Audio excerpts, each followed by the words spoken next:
আসসালামু আলাইকুম ওয়া রাহমাতুল্লাহি ওয়া বারাকাতুহু। ওয়ালাইকুম আসসালাম ওয়া রাহমাতুল্লাহি ওয়া বারাকাতুহু। ইন্নাল হামদালিল্লাহ নাহমাদুহু ওয়া নুসাল্লি আলা রাসূলিহিল কারীম, আম্মা বা'দ। আল্লাহ পাকের নিকট লাখো কোটি শুকরিয়া যে মহান আল্লাহ তাআলা আমাদেরকে পবিত্র শুক্রবার জুমা নামাজ আদায় করার জন্য মসজিদে আসার মতো তৌফিক দান করেছেন। এই জন্য মহান আল্লাহর নিকট শুকরিয়া আদায় করি, আলহামদুলিল্লাহ। আলহামদুলিল্লাহ। আজকে শাবান মাসের দ্বিতীয় শুক্রবার, 8 তারিখ। শাবান মাসটা একটা গুরুত্বপূর্ণ মাস, একটা ফজিলতপূর্ণ মাস। এই মাসে একটা বিশেষ রাত্রি আছে, আমরা যাকে লাইলাতুল বরাত নামে অভিহিত করি,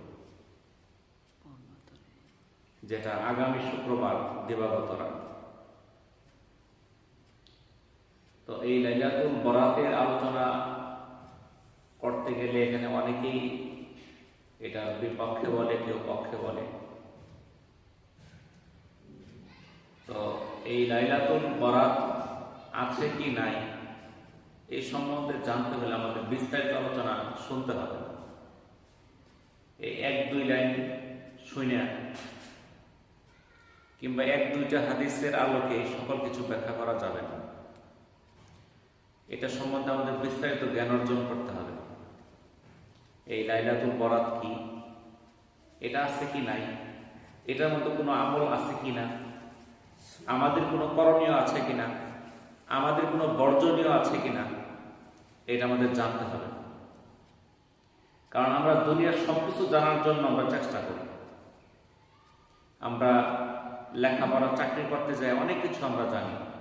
চাকরি পাওয়ার জন্য ইন্টারভিউ দিতে হবে, অনেক জ্ঞান, সাধারণ জ্ঞান, দেশের বাইরের অনেক কিছু আমরা জ্ঞান অর্জন করি একটা চাকরি ইন্টারভিউ পাস করার জন্য। আমার ফসলটা যেন ভালো হয় এই জন্য আমি জ্ঞান অর্জন করি। কোন সময় লাগাইতে হবে, কোন সময় সার দিতে হবে, কোন সময় বীজ দিতে হবে, কোন সময় কাটতে হবে, এই জ্ঞান অর্জন করি।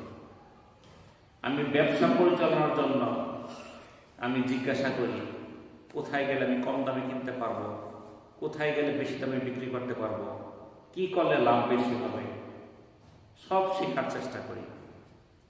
কিন্তু এলমে দ্বীন, যেটা আমাকে জান্নাতের দিকে নিয়ে যাবে, সেই সম্বন্ধে আমাদের জানার আগ্রহ নাই। তো আরবিতে লাইলাতুল বারাত এর অর্থ হলো মুক্তির রাত, আর ফার্সিতে বরাত অর্থ হলো ভাগ্য। তো এটাকে কেউ ভাগ্যের রজনী বলে, যার কোনো ভিত্তি আসলে পাওয়া যায় না। তাহলে লাইলাতুল বরাত অর্থ হলো মুক্তির রাত। হাদিসের পরিভাষায় লাইলাতুল বরাত নামে কোনো শব্দ নাই। হাদিসের পরিভাষায় নামাজ নাই, রোজাও কিন্তু নাই। হাদিসের পরিভাষা হলো সালাত, সালাতের ফার্সি শব্দ হলো নামাজ। এক এক দেশের এক এক ভাষা, ভাষার জন্য একটা জিনিস জায়েজ না জায়েজ হয়ে যায় এরকম কিছু না। তো আরবিতে হাদিসের ভাষায় কি আছে? আছে লাইলাতুন নিসফে মিন শাবান, শাবানের মধ্য রজনী। শাবানের মধ্য রজনী কোনটা? আরবি মাস 29 দিন কিংবা 30 দিন, এর মধ্যে রাত কোনটা হয়? 15তম রাত।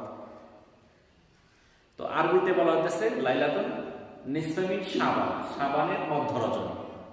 আমরা বলি শবে বরাত, কথা অর্থ কিন্তু একটাই, অর্থ কিন্তু ভিন্ন। নামাজ অর্থ যেটা, সালাত অর্থ ওইটাই একটাই।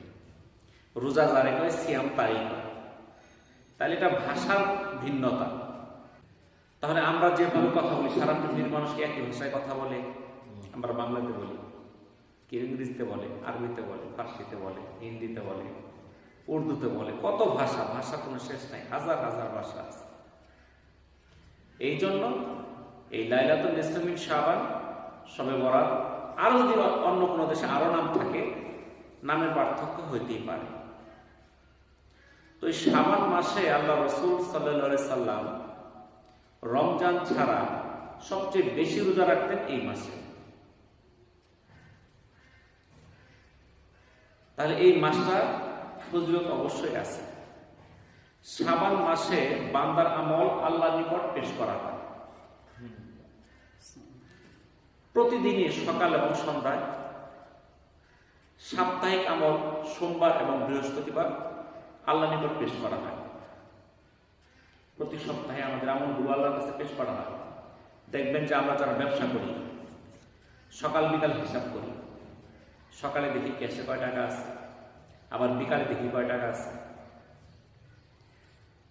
আবার সাপ্তাহিকভাবে হিসাবটা দেখি এক মাসে এক সপ্তাহে কত টাকা আয় ব্যয় হইল, আবার বছর শেষ হইলে সারা বছর হিসাবও করি যে কত টাকা মাল আছে, কত কি হয়েছে, এক বছর টোটাল একটা হিসাব নিকাশ। তো হিসাব নিকাশটা আমরা বিভিন্নভাবে করি। তো এরকম ভাবে আল্লাহ তাআলা এই বান্দার আমলগুলো দৈনিক নেন সকাল সন্ধ্যা, সপ্তাহে নেন সোমবার বৃহস্পতিবার, আর বৎসরে নেন এই শাবান মাসে। বান্দার আমল পেশ করা হয় তখন যদি আমরা রোজা অবস্থায় থাকি, সেটা ভালো কাজ। আল্লাহ রাসূল সোমবার এবং বৃহস্পতিবার রোজা রাখতেন। কি জন্য রোজা রাখতেন? এর দুইটা কারণ। একটা হলো আল্লাহ রাসূল সোমবার জন্মগ্রহণ করেছেন, শুকরিয়া আদায় স্বরূপ এই দিন রোজা রাখতেন। আর এই দিন বান্দার আমলনামা আল্লাহর কাছে পেশ করা হয়। তাহলে ওই দিন যদি রোজা থাকা অবস্থায় পেশ করা হয়, তাহলে আল্লাহ তাআলা সন্তুষ্ট হবেন। এই উদ্দেশ্যে উনি সোমবার আর বৃহস্পতিবার রোজা রাখতেন। এটা সহিহ হাদিসের আলোকে। তো শাবান মাসের যে আমলগুলো আছে, এখানে কি কি আমল আছে? এখানে সহিহ হাদিসের কিছু বর্ণনা আছে, কিছু জয়ীফ হাদিস আছে, কিছু জাল বানানো হাদিসও আছে, কিছু মিথ্যা কথাও আছে। তো আমাদের সব পৃথক করতে হবে, সঠিকগুলো গ্রহণ করতে হবে, যেগুলো বর্জনীয় এগুলো বর্জন করতে হবে। তাহলে আমার আমলটা যেই সময় আল্লাহর কাছে পেশ করা হবে ওই অবস্থায় যদি আমি রোজা থাকি, তাহলে আমার আমলটা গ্রহণযোগ্য হওয়ার সম্ভাবনা বেশি। এই জন্য আল্লাহ রাসূল শাবান মাসে বেশি বেশি রোজা রাখতেন। আম্মা জান আয়েশা রাদিয়াল্লাহু তাআলা আনহা বলেন, এক রাতে আমি রাসূলুল্লাহ সাল্লাল্লাহু আলাইহি সাল্লামকে বিছানায় পেলাম না, তাই খোঁজার উদ্দেশ্যে বের হলাম। তখন দেখতে পেলাম তিনি জান্নাতুল বাকিতে আছেন। আমাকে দেখে তিনি বলে উঠলেন, তুমি কি এই আশঙ্কা করছো যে আল্লাহ এবং তার রাসূল তোমার প্রতি অবিচার করছেন? আমি বললাম, হে আল্লাহ রাসূল, আমি ধারণা করেছিলাম আপনি আপনার অন্য স্ত্রীর ঘরে তাশরিফ নিয়েছেন। রাসূলুল্লাহ সাল্লাল্লাহু আলাইহি সাল্লাম বলেন, কি বললেন? শাবানের 15 তারিখ রাতে আল্লাহ তাআলা দুনিয়ার আসমানে অবতরণ করেন এবং বনু কালফ গোত্রের ভেড়ার পশমেরও অধিক সংখ্যক লোককে মাফ করেন। এটা তিরমিজির প্রথম খণ্ডের 156 নম্বর হাদিস। হযরত আলা ইবনে হারিস রাহিমাহুল্লাহ থেকে বর্ণিত, আম্মা জান আয়েশা রাদিয়াল্লাহু তাআলা আনহা বলেন, একবার রাসূলুল্লাহ সাল্লাল্লাহু আলাইহি সাল্লাম নামাজে দাঁড়ান এবং এত দীর্ঘ সিজদা করেন যে আমার ধারণা হয় তিনি হয়তো মৃত্যুবরণ করেছেন। আমি তখন উঠে তার বৃদ্ধাঙ্গুলি নাড়া দিলাম, তখন তার বৃদ্ধাঙ্গুলি নড়ে উঠল। যখন তিনি সিজদা থেকে উঠলেন এবং নামাজ শেষ করলেন, তখন আমাকে লক্ষ্য করে বললেন, হে আয়েশা বা হে হুমায়রা, তোমার কি এই আশঙ্কা হয়েছে যে আল্লাহ তার রাসূল তোমার হক নষ্ট করবেন? আমি বললাম, তা নয় ইয়া রাসূলুল্লাহ, আপনার দীর্ঘ সিজদা দেখে আমার আশঙ্কা হয়েছিল আপনি মৃত্যুবরণ করেছেন কিনা। নবীজি সাল্লাল্লাহু আলাইহি সাল্লাম জিজ্ঞাসা করলেন, তুমি কি জানো এটা কোন রাত? আমি বললাম, আল্লাহ তার রাসূলই ভালো জানেন। রাসূলুল্লাহ সাল্লাল্লাহু আলাইহি সাল্লাম বলেন, এটা হলো অর্ধ শাবানের রাত্র। আল্লাহ তাআলা অর্ধ শাবানে তার বান্দাদের প্রতি নজর দেন এবং ক্ষমা প্রার্থনাকারীদের ক্ষমা করেন, অনুগ্রহ প্রার্থীদের প্রতি তিনি অনুগ্রহ করেন, আর বিদ্বেষ পোষণকারীদের ছেড়ে দেন তাদের অবস্থায়। এই বাইহাকির 3য় খণ্ডের একটা হাদিস। তো এই যে দুইটা হাদিস নিয়ে আলোচনা করলাম, এই হাদিসগুলো সনদের দিক থেকে খুব একটা শক্তিশালী না, জয়ীফ পর্যায়ে পড়ে। তো কিছু কিছু হাদিস এই লাইলাতুল বরাত সম্বন্ধে আছে যেগুলো হাসান পর্যায়ের, এবং বিভিন্ন হাদিস বিশারদগণ এই হাদিসটাকে সঠিক বলে তারা চিহ্নিত করেছেন, এবং নাসিরউদ্দিন আলবানী রাহিমাহুল্লাহ এই হাদিসটিকে সঠিক বলে উনি মতামত দিয়েছেন। হাদিসটি কি? হযরত আবু মুসা আশআরী রাদিয়াল্লাহু তাআলা আনহু বর্ণনা করেন, রাসূলুল্লাহ সাল্লাল্লাহু আলাইহি সাল্লাম বলেন, আল্লাহ তাআলা মধ্য শাবানের রাতে আত্মপ্রকাশ করেন এবং মুশরিক ও হিংসুক ব্যতীত তার সৃষ্টির সবাইকে ক্ষমা করেন। সুবহানাল্লাহ। এটা ইবনে মাজার হাদিস। তাহলে সহিহ হাদিসের আলোকে আল্লাহ তাআলা মধ্য শাবানের রাত্রিতে এই দুনিয়াতে আগমন করেন এবং সকল বান্দাকে মাফ করেন দুইটা শ্রেণী ছাড়া। একটা হলো মুশরিক, যারা শিরক করে, আর দুই নাম্বার যারা হিংসা করে, বিদ্বেষ পোষণ করে। এই দুই দল ছাড়া সবাইকে আল্লাহ তাআলা মাফ করে দেন। তো এই যে এই রাত্রির যে আলোচনাগুলো আমরা শুনি, এই আলোচনার পাশাপাশি আমরা দেখা যায় যে এই রাত্রি নিয়ে আমরা অতিরঞ্জিত কিছু কাজকর্ম করে থাকি যেটা ইসলাম সম্মত না। এই সবে বরাতের রাত্রিতে অনেক জায়গায় মানুষ কবরস্থানে মোমবাতি জ্বালায়, বিভিন্ন মাজারের মধ্যে মোমবাতি জ্বালায় গেলে দেখবেন। আমাদের এলাকায় তো মাজার টাজার এরকম নাই। আপনি যদি ঢাকা শহরে যান কিংবা বিভিন্ন মাজারে যান, দেখবেন যে সবে বরাতে ওরা কি করে, একবারে আলোক সজ্জা টজ্জা কইরা খিচুড়ি আছে, তারপরে আপনার রুটি, তারপরে আরো কি করে, হালুয়া, অনেক কিছু করে, বোমা ফোটায়, তারাবাজি আতশবাজি ফোটায়, আলোকসজ্জা, পোলাও, বিরিয়ানি, এগুলো ইত্যাদি কিছু করে। এগুলো আসলে শরীয়ত সম্মত না। এই কবরের মধ্যে, কবরস্থানের মধ্যে মোমবাতি আগরবাতি জ্বালানো, এটা শরীয়ত সম্মত না। এই দিন আমরা হালুয়া রুটি খাইলাম, এটাও শরীয়তের মধ্যে পড়ে না। অনেক জায়গায় আছে হালুয়া রুটি বানায়, এই এলাকায় কি বানায়? বানায় না, আবার কুতুরি খাবারও দেয়। খাবারও আমার দেয়। বাবা খাক, আমার মাও খাবো। হ্যাঁ, এরকম কেউ মনে করে এই যে আঙ্গের ফাওয়াতো ভাই এই খাবার দিছে, এটাই করে। হ্যাঁ, হালুয়া রুটি খাওয়াবো। ক্ষীর ভাত তো করে দিছে। কি জন্য খাওয়াবো? বলে যে এই দিন তো আল্লাহ রসুলের দান মোবারক শহীদ হয়েছিল, উনি শক্ত কিছু খাইতে পারেন নাই, তাই হালুয়া রুটি দিছে। আসলে শাবান মাসে আল্লাহ রসুলের দান মোবারক শহীদ হয় নাই, এটা শাবান মাসের ঘটনা না। তাহলে এই দিন আমরা এটা খাইলাম বিভিন্ন উদ্দেশ্য নিয়ে। কেউ যে আপনি বললেন যে কি বাপ মায়ে খাবো, বাপ মায়ে খাবো, খাবার দিছে, এগুলা বলাটা হইলো শিরকের অন্তর্ভুক্ত। এটা হিন্দুরা বলে, ওরা শ্রাদ্ধ করে খাওয়ায় কাকে রে, ওরা বলে যে কাওয়াই খাইলে আর বাপ মায়ে খাইলো, এরকম বলেন অনেকেই, হিন্দুরা বলে আর কি। এখন আমগর মধ্যে কতটি হিন্দুর মতো হয়ে গেছে, আমি যদি খাওয়াই তাহলে আমার বাপ মা খাবো। এই আমলের দ্বারা, এই ধারণের দ্বারা তার জাহান্নাম তার উপর নির্ধারিত হয়ে যেতে পারে। তাহলে এই রাত্রিতে এরকম কোন নিয়ম নাই যে আমার হালুয়া রুটি খাইতে হবে, গোসল করতে হবে, যত ফোঁটা পানি পড়বে ততগুলা নাকি, এই মন গড়া হাদিস নিয়ে চলবে না। বুঝতে পারছেন তো? এগুলো মন গড়া। তো এই রাত্রিতে আমাদের কি কি আমল, এই সঠিক আমলগুলো জানতে হবে। আবু আব্দুর রহমান আব্দুল্লাহ ইবনে মাসুদ রাদিয়াল্লাহু তাআলা আনহু বলেন, রাসূলুল্লাহ সাল্লাল্লাহু আলাইহি সাল্লাম যিনি সত্যায়নকৃত সত্যবাদী ছিলেন, তিনি আমাদের বলেছেন, নিশ্চয় তোমাদের প্রত্যেক মানুষের সৃষ্টি তার মায়ের পেটে 40 দিন শুক্ররূপে জমা থাকে, অতঃপর 40 দিন জমাট বাঁধা রক্তপিণ্ডে পরিণত হয়, তারপর 40 দিন মাংসপিণ্ডে পরিণত হয়, তারপর তার কাছে ফেরেশতা প্রেরিত হন, ফেরেশতা তার ভেতর রূহ ফুঁকে দেন, তাকে 4টি বিষয় লিখে দেওয়ার জন্য নির্দেশ দেওয়া হয়: জীবিকা, বয়স, আমল ও সৌভাগ্য দুর্ভাগ্য। এটা সহিহ বুখারীর 3208 নম্বর হাদিস, বুখারী শরীফের হাদিস। আমরা যখন মায়ের পেটে ছিলাম তখন ফেরেশতা আল্লাহ তাআলা আমাদের কাছে পাঠাইছে।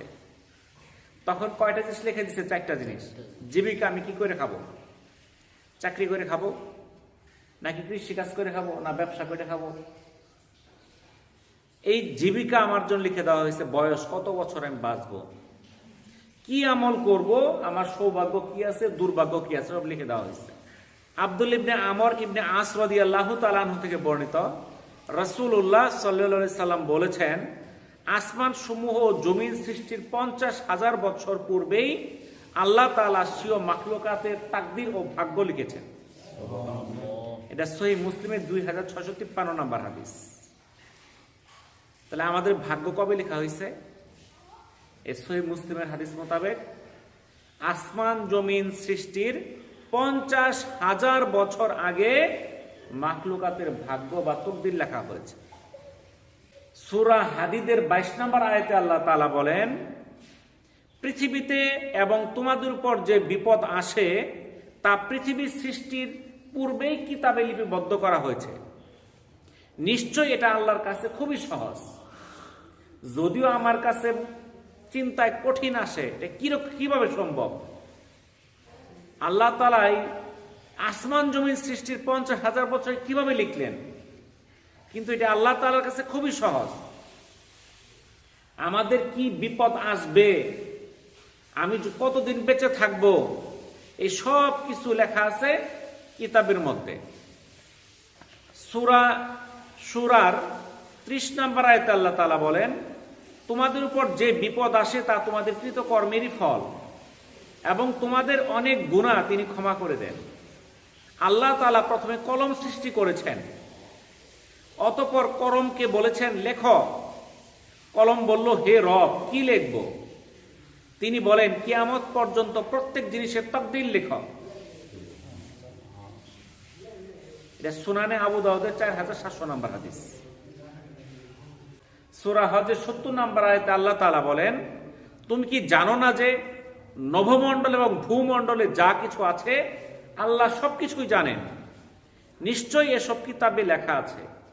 অবশ্যই এটা আল্লাহর কাছে সহজ। এই যে ভূমণ্ডল দেখতেছি আমাদের চারপাশে, আর নভমণ্ডল আপনারা দেখছেন, চন্দ্র সূর্য গ্রহ নক্ষত্র, এখানে কি অবস্থা আমরা দেখছি। এই সকল কিছুই সম্পর্কে আল্লাহ তাআলা জানেন। এই সবই কিতাবে লিপিবদ্ধ আছে। তো আমরা অনেকেই মনে করি যে লাইলাতুল বরাতের মধ্যে আমাদের ভাগ্য লিখে দেওয়া হবে। আগামী 1 বছর আমি ভালো থাকবো না মন্দ থাকবো, আমি ভালো খাবো না মন্দ খাবো, টাকা পয়সা কম ইনকাম হবে না বেশি ইনকাম হবে, এই রাত্রে বরাদ্দ হবে, অতএব এই 1 রাত্র আমি ইবাদত করে সব বাজেট করে ফেলাম, পরে যা খুশি তা করে করলাম। এই কথার কোনো ভিত্তি নাই। আর এই কথার কারণে আজকে আমরা শবে বরাতে রাত্রিতে মসজিদে মানুষ হাঁটে না। কি ভাগ্য লিখব? কিন্তু শবে বরাতের রাত্রিতে ভাগ্য লেখা হবে এরকম কোন সহিহ হাদিস বা কোরআনের কোন আয়াত লিপিবদ্ধ নাই। আমরা ভাগ্যের লোভে সবাই এই রাত্রে হাজির, যে এই রাত্রে আমি 1 রাত্রে ইবাদত করে আল্লাহর কাছে সব চাই নিয়ে পরে যা করা সব করে ফেলবো। কিন্তু আমি আগামীকালকে কি করবো, পরশুদিন কি করবো, এটা কি আল্লাহ তাআলা জানেন না? জানেন, সবই জানেন। আল্লাহ তাআলা তো সুস্পষ্ট কোরআনে বলে দিলেন, এই ভূমণ্ডলে নভমণ্ডলে কি আছে সবই জানেন। আর আমাদের ভাগ্যে কি আছে এটাও তো আমাদের জন্মের না, এই পৃথিবী সৃষ্টির 50,000 বছর আগে লেখা হয়ে গেছে। তাহলে আমরা ওই 1 রাত্রে ইবাদত করলে কি আমার সব ভাগ্য পরিবর্তন হয়ে যাবে? না। তো ভাগ্য পরিবর্তনের সুযোগ আছে। কিভাবে বাড়াইতে পারেন এই সম্বন্ধেও হাদিসে আছে। সৎকর্ম ব্যতীত অন্য কিছু আয়ুষ্কাল বাড়াতে পারে না। আমাদের হায়াতটা আল্লাহ তাআলা লিখে দিয়েছেন, এতদিন হায়াত। প্রত্যেকটা মানুষের তকদিরকে লেখা হয়েছে এই আসমান জমিন সৃষ্টির 50,000 বছর আগে। আমরা যখন মায়ের গর্ভে ছিলাম সেইখান থেকে সেই আমল নামাটা আমাদের উপর বরাদ্দ করা হয়েছে। পৃথিবীতে এসে আমরা কি করব সব লিপিবদ্ধ আছে, কিন্তু এরপরেও হায়াত বাড়তে পারে। হায়াত দেওয়া আছে 60 বছর, আপনার কৃতকর্মের কারণে হায়াত বাইরেও যেতে পারে। কি করলে? সৎ কাজ, সৎকর্ম ব্যতীত কোনো কিছু আয়ুষ্কাল বাড়াতে পারে না, দোয়া ব্যতীত কোনো কিছুই বা তকদির রদ হয় না। এটা ইবনে মাজার 4022 নম্বর হাদিস। এই জন্য দোয়ার অমূল্য আছে। আমরা দোয়া চাই মানুষের কাছে, ভাই আমার একটু দোয়া করে দেন। দোয়ার একমাত্র দোয়া ছাড়া তকদির রদ হয় না। আমার ভাগ্যে লেখা আছে সামনে বিপর্যয়টা আছে, কিন্তু দোয়ার কারণে বিপর্যয়টা চলেও যেতে পারে। নবী করিম সাল্লাল্লাহু আলাইহি সাল্লাম বলেন, যে ব্যক্তি পছন্দ করে যে তার রুজি প্রশস্ত হোক এবং আয়ুষ্কাল বৃদ্ধিপ্রাপ্ত হোক, সে যেন আত্মীয়তার সম্পর্ক রাখে। এটা বুখারী এবং মুসলিমের হাদিস। তাহলে আমাদের রুজি কিন্তু লেখা দেওয়া হয়েছে, আমাদের ভাগ্যে লেখা আছে জন্মের আগেই। আমার আয়ুষ্কাল লেখা আছে, কিন্তু এটাও পরিবর্তন হইতে পারে। আমাদের রুজি বৃদ্ধি হইতে পারে কি করলে? যদি আত্মীয়তার সম্পর্ক বজায় রাখা হয়, তাহলে কি হবে? রুজি প্রশস্ত হবে এবং আয়ুষ্কাল বৃদ্ধি পাবে, যা তকদিরে লেখা ছিল তার চেয়েও বেশি। বোঝা গেল? তাহলে আমরা এই রাত্রিতে যারা এক রাত্র ইবাদত কইরাই আমরা 1 বছরে বাজেট নিয়ে নিতে চাই, এই ধারণাটা সম্পূর্ণই ভুল। তো আমরা কি করব এই রাত্রিতে? এই রাত্রিতে আমাদের কিছু করার আছে কিনা? এখন আমাদের মধ্যে এক দল আছে, ওদের সোজা কথা একটাই, শবে বরাত বিদাত, এদিন মসজিদে যাওয়া যাবে না, কোনো নামাজ পূজা পড়া যাবে না, কোনো ইবাদত করা যাবে না। তাহলে কি করবেন? তাহলে চার দোকানে বসে বসে টিভি দেখবেন। কারণ আমরা তো সারা বছর ডিউটি একটা আছেই, রাত 12টা পর্যন্ত আমরা চার দোকানে বসে বসে টিভি দেখি। এই রাত্রিতে আল্লাহ রাসূল ইবাদত করছেন কি না, এটা আমাদের জানার বিষয়। আমাদের আমল তো হইল এরকম, আমরা যত ছাড় পাই ততই আমাদের জন্য ভালো। কাজ করে কিছু পাইতে চাই না, খালি মানে কম কাজে বেশি মুনাফা কোনটা, এটা আমরা খুঁজি।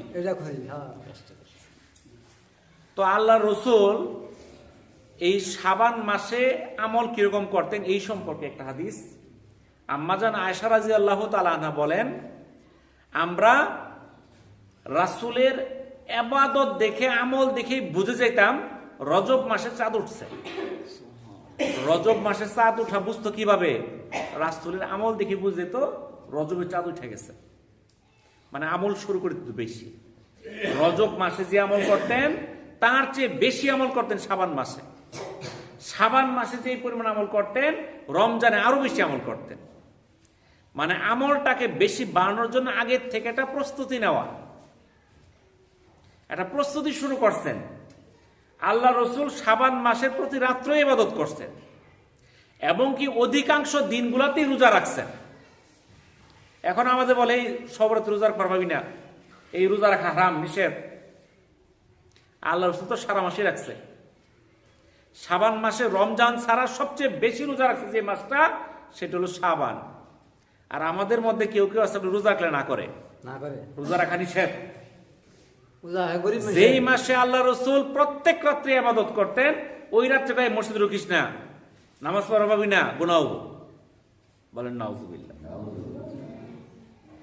তো আমাদের তো উচিত ছিল সারাটা শাবান মাস আমাদের রাত্রি ইবাদত করা, সারাটা মাস রোজা রাখা। তাইলে আমরা আমল করলে যদি কেউ না করে তাহলে তো সমস্যা। তো আপনারা দেখবেন আল্লাহ রসুল কি করছে। আল্লাহ রসুল প্রত্যেক রাত্রিতে ইবাদত করছে। আমরা শাবান মাসে প্রত্যেক রাত্রিতে ইবাদত করার চেষ্টা করব। এখন অন্তত একটা রাত্র যারা কেউ মসজিদে আয়ে, ওই একটা দিন তো টিভি দেখার গুণার থেকে বাঁচলো। কি কম? সারা মাস টিভি দেখছে, একটা দিন টিভি না দেখে মসজিদে আইছে, তা তো একটা দিনের গুনাহ কমছে নাকি বলেন? আর রোজা রাখার আমলটা সহিহ হাদিস অনুযায়ী প্রতি মাসে 13, 14, 15 আইএমএ বীজের নফল রোজা, যেটা আল্লাহ রাসূল রাখতেন, এটা সুন্নাত। আইএমএ ভিজের নফল রোজা, যেহেতু আল্লাহ রসুল করছেন অতএব এই নফলটা আমাদের জন্য সুন্নত, আল্লাহ রসুল আদায় করছে, তাহলে আমরা এই রোজাগুলো আদায় করব। এই রোজাটা কবে? আগামী বৃহস্পতি, শুক্র, শনি, কয়দিন? 3 দিন। 3 দিন। আজকে শুক্রবার, আগামী বৃহস্পতিবার, শুক্রবার, শনিবার, এই 3টা দিন রোজা রাখতে হবে। এটা হলো আইএমএ বীজের নফল রোজা। সেহরি খাইতে হবে কি বারে? বুধবারে। মনে থাকবো?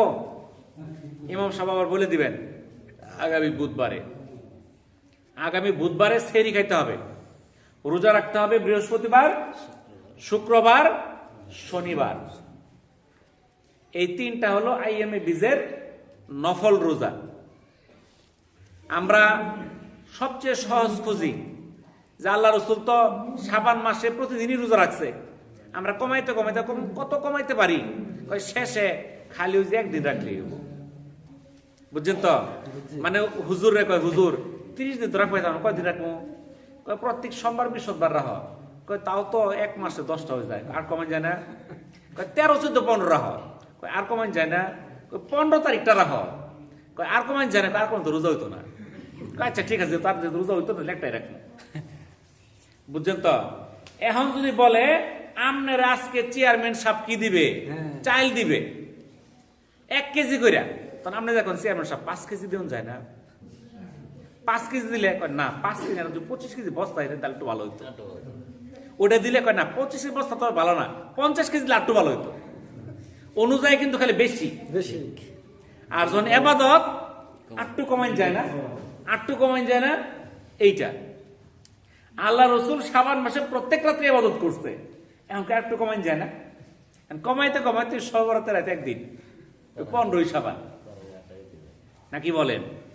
তাহলে ইবাদতের ক্ষেত্রে আমাদের যত ফাঁকিবাজি আমরা দেওয়ার চিন্তা ভাবনা করি, এটা আসলে আল্লাহকে ফাঁকি দেওয়া না, নিজেকে ফাঁকি দেওয়া। আমি যদি সারা জীবন জন্ম থেকে মৃত্যু পর্যন্ত আল্লাহর ইবাদত করি, আল্লাহর কোনো লাভ হবে বলেন তো দেখি? আমি সারা জীবন একটা সেজদাও দিলাম না, আল্লাহর কোনো লস হবে? আঙ্গারি ক্ষতি হবে।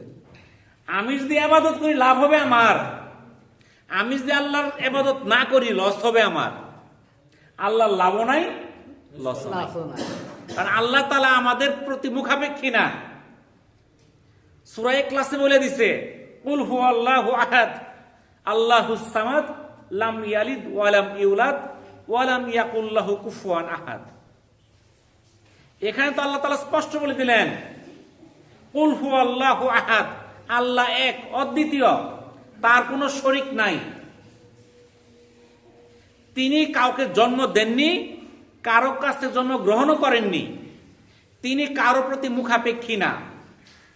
তিনি আমাদের প্রতি কোনো কিছু আমাদের জন্য যে এটা না হলে ওনার কাজ আটকে থাকবে এমন কিছু না। তাহলে আমরা হলাম তার মুখাপেক্ষী। আমরা যদি জান্নাত পাইতে চাই আমল করতে হবে, জাহান্নাম থেকে বাঁচতে চাইলে আমাদের বদ আমলগুলো ছাড়তে হবে। তাহলে আমরা এই বদ আমলগুলো ছাইরে নেকের দিকে আগায় আসবো। শাবান মাসের আজকে 8 তারিখ, আমরা প্রত্যেকটা রাত্র ইবাদত করব। এখন দেখা গেল শাবে বরাতে রাত্রে সারা রাত্র নামাজ পড়ছেন, এশার নামাজ থেকে শুরু করে নামাজ পড়তে 2টা 3টা 4টা বাড়িতে গেছেন, সেহেটেরি খেয়ে ঘুমাইছেন, উঠছেন সকাল 12টার সময়, দুপুর 12টা। এই সারা রাত্র ইবাদতের কোনো ফায়দাই নাই। এই সারা রাত্র ইবাদতে যে সব হইছে এর কোনো ফায়দাই হবে না যে ফজর নামাজ আদায় করলো না। কারণ ফজরটা তার জন্য ফরজ, সারা রাত্র নফলটা ফরজ না। সে যদি সব রাত্রে রোজা না রাখে, নামাজ না পড়ে, এই জন্য তার গুনাহ হবে না। নামাজ পড়লে নেকি হবে, রোজা রাখলে নেকি হবে, কিন্তু না রাখলে ওটার জন্য গুনাহ হবে না, ওটা ফরজ না।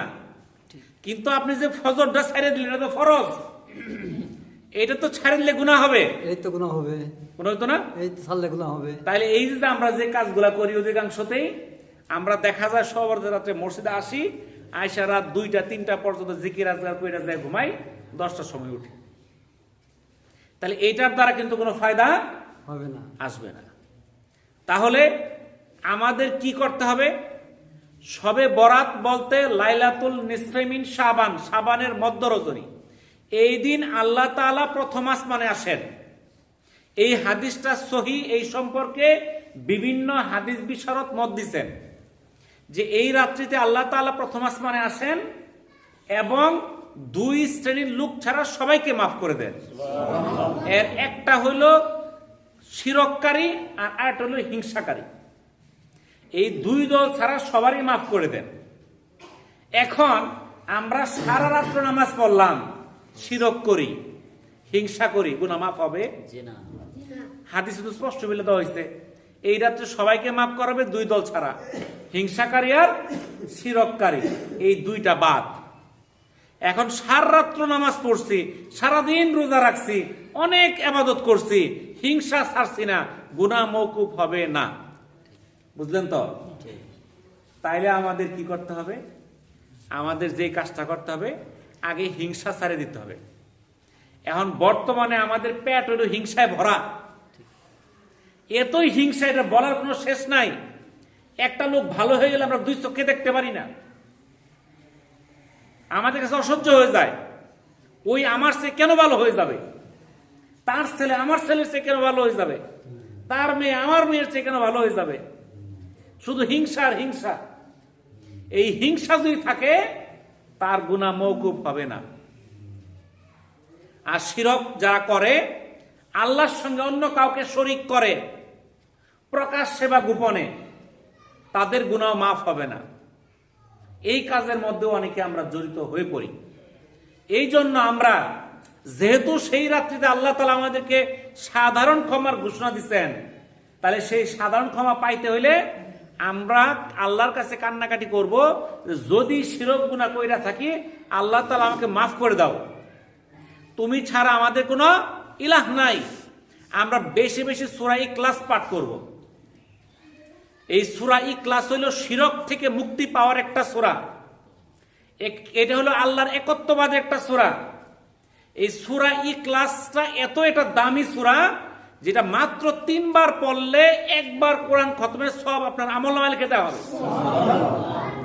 এই সূরাটা আমরা বেশি বেশি পাঠ করব।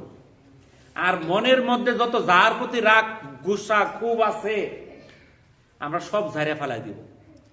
মাথার মধ্যে বাড়ি মারছিল একদিন, মনের মধ্যে কষ্ট পাইছি, আঘাত লাগছে, আজকাল রাত্রে মাফ করে দিই যে হে আল্লাহ, আমি ছেড়ে দিলাম, তার প্রতি হিংসা বিদ্বেষ ছেড়ে দিলাম। সে আমাকে কোনোদিন কষ্ট দিছিল কথা দিয়া, 2টা গালি দিছিল বা অন্য কিছু বলে আমার মনে কষ্ট দিছিল, আমি হিংসা ছেড়ে দিলাম। আমি যদি ছাড়তে পারি, আমি সাধারণ গুনাহ থেকে মওকুফ পাই যাব। আর এই হিংসা রাইখা সারা রাত্র নামাজ পড়লে কোনো ফায়দা হবে না। বুঝলেন তো শবে বরাতের কাজটা? তাহলে এই 2টা জিনিস আমার মনে থাকতে হবে। এই শবে বরাতের রাত্রিতে, যেহেতু এই নিসফে মিন শাবান মধ্য রজনী, এই শাবানের মধ্য রজনীতে আল্লাহ তাআলা সকল বান্দাকে মাফ করবেন, তাহলে ওই রাত্রিতে আমাদের ইবাদত করা দরকার। কি জন্য দরকার? আমাদের তো ঘোষণা দিচ্ছেন আমরা এই রাত্রিতে আল্লাহ তাআলা মাফ করে দিবে। তাহলে আমি যদি ইবাদতের মধ্যে থাকি, আল্লাহ তাআলা কি আমার প্রতি খুশি হবে না? যারা মনে করে এই রাত্রে ইবাদতই করা যাবে না, এটা সম্পূর্ণ নিষিদ্ধ কথা। ইবাদত আমাদের জন্য সারা বছর খোলা, আমি যখন খুশি তখন ইবাদত করব। তাহলে এই রাত্রে ইবাদত করতে কোনো বাধা বিপত্তি নাই। তবে আমরা যে ইবাদত গুলো করি, এই যে দলবদ্ধ হয়ে, এর চেয়ে ভালো হলো একাকী ইবাদত করা। আপনি একাকী বৈশা 2 রাকাত নামাজ পড়েন, আপনি কান্নাকাটি করেন, আল্লাহর কাছে চান। আল্লাহ তাআলা রাত্রিবেলা প্রতিটা রাত্রিতেই এই প্রথম আসমানে আসেন, আয়েশা বলেন হে আমার বান্দারা, তোমরা আমার কাছে চাও, কি চাও, কার কি দরকার, কার কি অভাব অভিযোগ চাও আমি দেব। কিন্তু আমরা ঘুমাই, কেউ টিভির সামনে বসে থাকে। তাহলে রাত্রির 1/3 কয়টার সময় যায়? 11টা 12টা, ওই পর্যন্ত তো আমরা টিভির সামনে থাকি। আমরা তো তখন আল্লাহর কাছে চাই না। তো চাইলে তো আল্লাহ তাআলা মাফ করবে, না চাইলে মাফ করবে? চাইতে হবে। এই জন্য আমরা এই যে আগামী শুক্রবার দিবাগত রাত লাইলাতুল নিসফে মিন শাবান, শাবানের মধ্য রজনী, আমরা যারে ডাকি শবে বরাত, ওইটা আগামী কি বার? শুক্রবার দিবাগত রাত। রোজা রাখতে হবে কি বার? বুধবার বুধবার না, বৃহস্পতিবার বৃহস্পতিবার, শুক্রবার, শনিবার। সেহরি খাইতে হবে বুধবারে। ইনশাআল্লাহ আমরা রোজাগুলো রাখার চেষ্টা করব, কারণ আল্লাহ রসুল এই মাসে সবচেয়ে বেশি রোজা রাখছে রমজান ছাড়া। প্রত্যেক রাত্রে আমরা ইবাদতে মশগুল থাকবো, আমরা বেশি বেশি ইস্তেগফার পাঠ করব। আস্তাগফিরুল্লাহ, আস্তাগফিরুল্লাহ, আস্তাগফিরুল্লাহ, এটা বেশি বেশি পাঠ করব। সূরা ইখলাস বেশি বেশি পাঠ করব। আর এই রাত্রিতে অনেকে নামাজ পড়ে, আয়েশা বলে হুজুর একটু নিয়তটা করে দেন। কেমনি নিয়তটা? আর রোজা নামাজটা পড়ার সিস্টেমটা কি? তো এই যে সমস্যাটা, নামাজের নিয়ত হলে নিয়ত করলাম 2 রাকাত নফল নামাজ, এটাই শেষ, আর কোনো আলাদা কোনো নিয়ত নাই। 2 রাকাত করে নফল নামাজ পড়বেন। কোন সূরা কি আপনি যেটা পান ওটা দিয়ে পড়বেন। কেউ যদি কয় আগে ফাতিহা, পরে এটা, পরে 2 বার, পরে 5 বার, পরে 7 বার, এগুলো বানানো কথা, একটাও হাদিসে নাই। আমরা সারা জীবন যেভাবে নামাজ পড়ছি ওই একই নামাজ, ওটার মধ্যে কোনো ভিন্নতা নাই। 2 রাকাত করে যার যেটুকু সাধ্য কোলা নামাজ পড়ে আল্লাহর কাছে কান্নি কাটি করে ঘুমাই যাবেন, আবার ফজর সময় নামাজ পড়ে আবার বাড়িতে চলে যাবেন। কিন্তু সারা রাত্র নামাজ পড়ে ফজরকে কেউ ধ্বংস করবেন না। তো এই যে আমরা আলোচনাগুলো শুনলাম, আল্লাহ তাআলা আমাদেরকে আমল করার তৌফিক দান করুন। এবং আপনারা সবাই বাড়িতে যায়, আপনাদের বাড়িতে যারা মহিলা আছে তাদেরকে বলে দিবেন আগামী বুধবার কি করতে হবে, সেহরি খাইতে হবে। তাহলে রান্নার আয়োজনটা তারা করবে, আমরা হয়তো ভুলে যাবো আগামী বুধবার আইতে আইতে। আমাদের মনে থাকে কোন দিন, এক রাত্রে আমাদের কোনো পর দিন রোজা রাখতে। রোজা হলো 13, 14, 15। আইএমএ ভিজের নফল রোজা কত? 13, 14, 15। আগামী বুধবার সেহরি খাইতে হবে, বৃহস্পতি, শুক্র, শনি 3 দিন রোজা রাখতে হবে। বাড়িতে যে বলে দিবেন, আমরা যেন সবাই রাখতে পারি। আল্লাহ তাআলা আমাদেরকে সেই আইএমএ ভিজের নফল রোজাগুলো রাখার তৌফিক দান করুন। আমিন। ওয়া আখিরু দাওয়ানা আলহামদুলিল্লাহি রাব্বিল আলামিন। আসসালামু আলাইকুম ওয়া রাহমাতুল্লাহি ওয়া বারাকাতুহু।